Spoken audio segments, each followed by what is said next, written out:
اللہ سبحانہ و تعالی کا ہم پہ بے پایا فضل و احسان کہ اس نے ہمیں اور آپ کو اسلام کی عظیم نعمت سے سرفراز فرمایا اور اپنی بارگاہ میں ہمیں اپنی پیشانی کو جھکانے کی، سجدہ کی اس نے توفیق مرحمت کی۔ مولا کریم ہم سبوں کو مزید عبادتوں کی توفیق عطا فرمائے،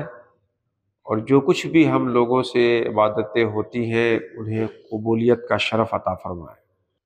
دین جس کو ہم لوگ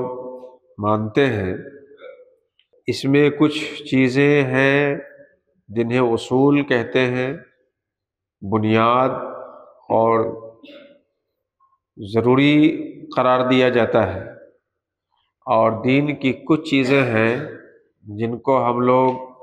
اس کے فروع سے تعبیر کرتے ہیں۔ اسی لیے علماء اسلام نے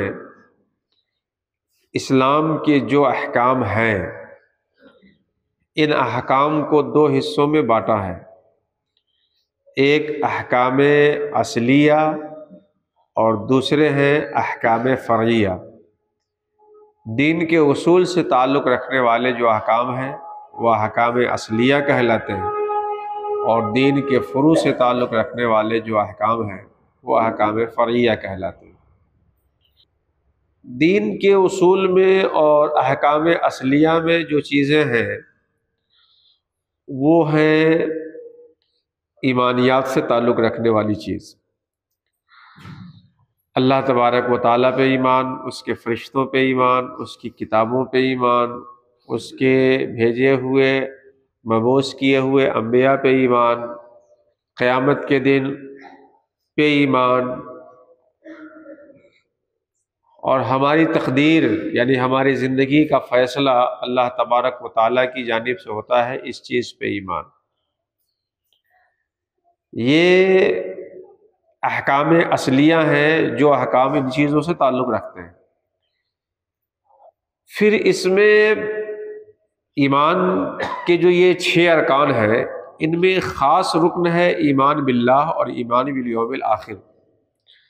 اللہ تبارک و تعالی پہ ایمان اور آخرت پہ ایمان، جن کو اصول میں بھی اصل یعنی اصل الاصول سے تعبیر کر سکتے ہیں۔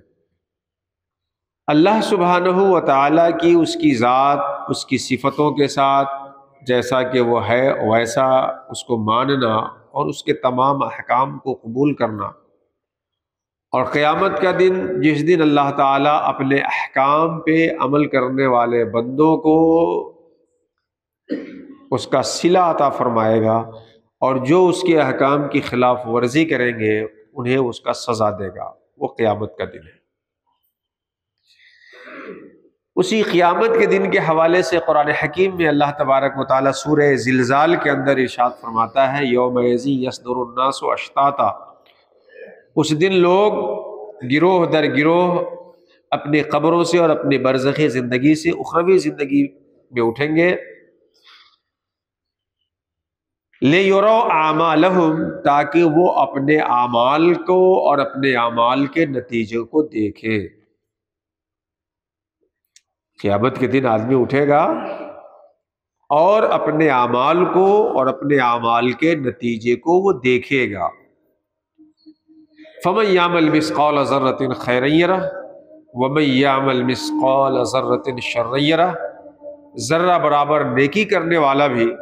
اپنے نیکی کا انجام دیکھے گا اس دن، اور برائی کرنے والا بھی ذرہ برابر ہی کیوں نہ ہو اس دن اس برائی کا انجام بھی دیکھے گا۔ انسان جو کچھ اس دنیا میں کر رہا ہے اس کا رزلٹ اسے قیامت میں ملے گا۔ ان خیرن فخیر و ان شرن فشر، اچھا عمل ہے تو اچھا رزلٹ پائے گا، اور اچھا عمل نہیں ہے، برا ہے، تو پھر اس کا رزلٹ بھی برا ہوگا، جہنم کی عذاب کی صورت تک۔ اسی لیے ہمیں اپنی اس دنیاوی زندگی میں ہر طرح کی نیکی کو انجام دینا چاہیے، اور ہر طرح کے گناہ اور گناہ تک لے جانے والے امور سے بچنا چاہیے۔ نیکی خواہ جس درجے کی بھی ہو، وہ نیکی ہے تو اس کو کرنے کی کوشش کریے، اور گناہ خواہ جس درجے کا بھی ہو، اللہ رسول کو پسند نہیں ہے تو اس سے بچنے کی کوشش کرنی چاہیے۔ حضرت انس صحابی رسول ہیں، اور وہ اپنے بعد کے زمانے کے لوگوں سے کہا کرتے، اور ظاہر سی بات ہے وہ صحابی تھے تو ان کے بعد کے لوگ جو ان سے ملنے والے ہوں گے، جو سرکار کے زمانے کو نہیں پائے ہوئے ہوں گے، وہ تابعی ہوں گے۔ تو حضرت انس لوگوں سے کہا کرتے، اپنے بعد کے لوگوں سے، اپنے زمانے میں جو ان کے اخیر زمانے میں لوگ ہوتے ان سے، کہ بہت سارے اعمال ایسے ہیں جو تمہاری نظر میں کوئی اہمیت نہیں رکھتے اور تم ان کو بال کی طرح ہلکا جانتے ہو، حالانکہ ان اعمال کو ہم لوگ رسول اللہ صلی اللہ علیہ وسلم کے زمانے میں مہلکات میں سے شمار کرتے تھے۔ انس کہتے ہیں اپنے ساتھیوں سے، تابعی سے، اور جو ان کی خدمت میں ہیں ان سے مخاطب کرتے ہوئے، کہ بہت سارا کام تم لوگوں کو میں دیکھتا ہوں جو تم کرتے ہو، اور تم اس کو اپنے بال سے بھی ہلکا سمجھتے ہو کہ اتنے سے کیا ہونے کو ہے، جبکہ ایسے عمل کو سرکار کے زمانے میں، اور سرکار کے زمانہ صحابہ کا سرکار کا زمانہ تھا، صحابہ کرام اور سرکار کے زمانے میں ویسے عمل کو انس کہتے ہیں کہ ہم لوگ موبقات میں سے شمار کرتے تھے، مہلکات میں سے شمار کرتے تھے، یعنی وہ ایسا عمل جو قیامت میں ہمیں ہلاک کر دینے والا۔ تو کوئی بھی عمل اگر اللہ اور اس کے رسول کو پسند نہیں ہے تو ہمارے اس سے دور رہنے کے لیے یہی کافی ہونا چاہیے کہ اللہ کو پسند نہیں ہے، رسول اللہ کو پسند نہیں ہے۔ اور کوئی عمل اللہ اور اس کے رسول کو پسند ہے تو اس کو کرنے کے لیے ہمارے نزدیک یہی کافی ہونا چاہیے کہ اللہ اور اس کے رسول کو پسند ہے۔ لیکن اس میں شیطان ڈنڈی یوں مارتا ہے کہ گناہ کو یہ سمجھائے گا کہ چھوٹا گناہ ہے، اس سے کیا ہونے کو ہے،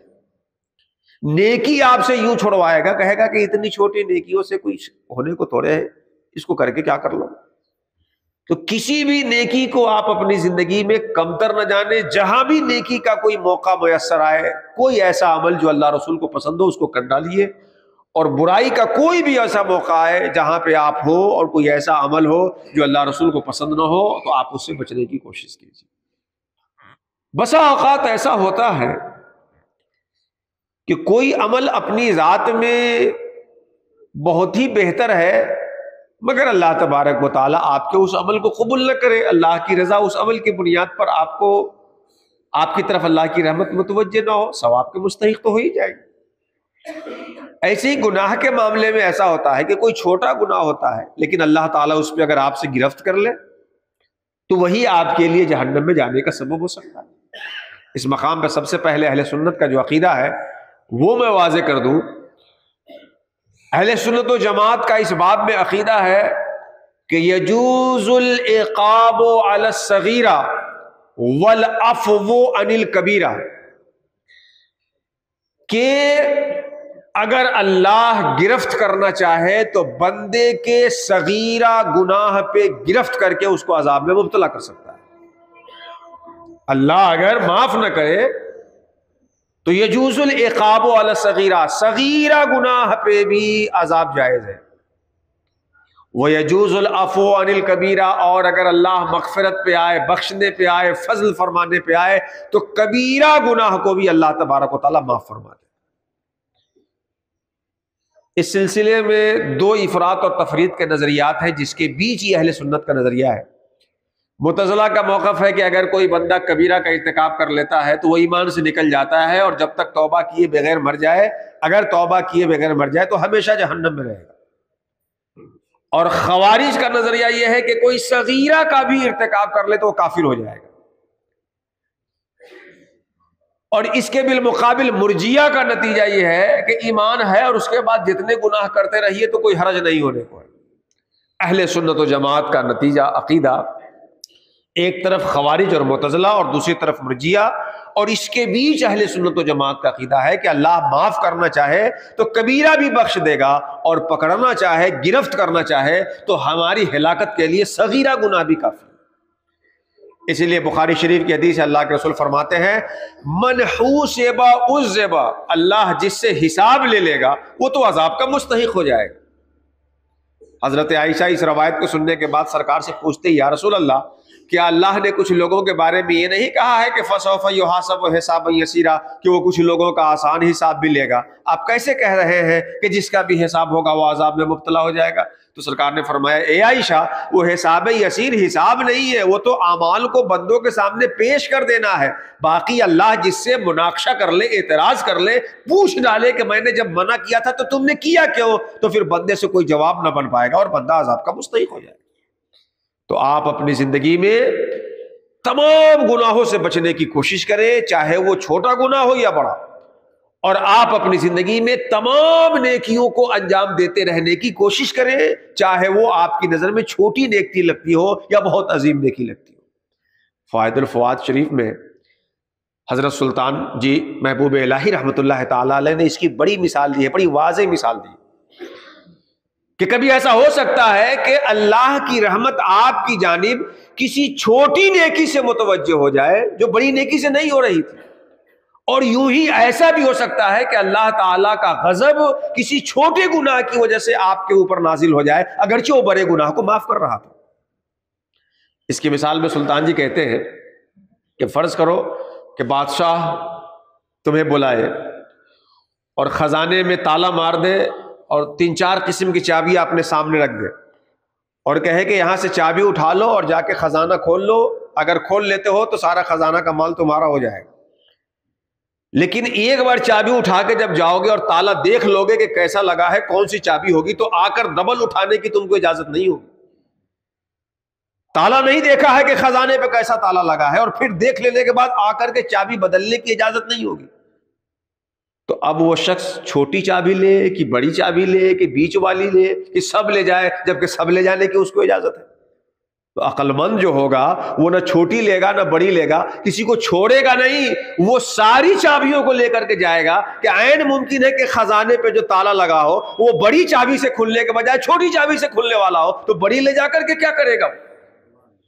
اللہ کی رحمت کا جو خزانہ ہے وہ ہماری چھوٹی نیکی سے کھل جائے گا، اللہ کی رحمت ہماری طرف چھوٹے نیکی سے کھل جائے اور متوجہ ہو جائے کہ بڑی نیکی سے، یہ ہمیں پتہ نہیں ہے۔ اس لیے ہم اپنی زندگی کے ہر موڑ پہ جو کام اللہ کو پسند ہو اس کو کرنے کی کوشش کریں گے، چھوٹی بڑی کی تمیز کر کے دور نہیں رہیں گے اس سے۔ اور ایسے ہی ہر وہ گناہ جو اللہ رسول کو ناپسند ہے، گناہ ہے تو ناپسند ہے، جو عمل اللہ رسول کو پسند نہیں ہے، ان سارے اعمال سے بچنے کی کوشش کریں گے اگر اللہ اور اس کے رسول کے منع کردہ ہے اور ناپسند ہے۔ لیکن شیطان کرتا یہ ہے کہ نیکی کو چھوٹی دکھا کر کے آپ کو دور کر دے گا اور گناہ کو چھوٹا دکھا کر کے کرا دے گا۔ فَمَن يَعْمَلْ مِثْقَالَ ذَرَّةٍ خَيْرًا يَرَهُ وَمَن يَعْمَلْ مِثْقَالَ ذَرَّةٍ شَرًّا يَرَهُ، ذرہ برابر بھی نیکی کرنے والا اپنا نتیجہ پائے گا اور ذرہ برابر بھی برائی کرنے والا اپنا نتیجہ پائے گا۔ مولا کریم ہم سبھی لوگوں کو یہ دنیاوی زندگی اس طرح سے گزارنے کی توفیق عطا فرمائے کہ جس طرح سے گزار کر ہم اس کے محبوب بندوں میں شامل ہو سکیں، قیامت میں سرخروئی حاصل کر سکیں اور اللہ تبارک و تعالیٰ کے رضا اور اس کے محبوب بندوں کے مقام تک پہنچ سکیں۔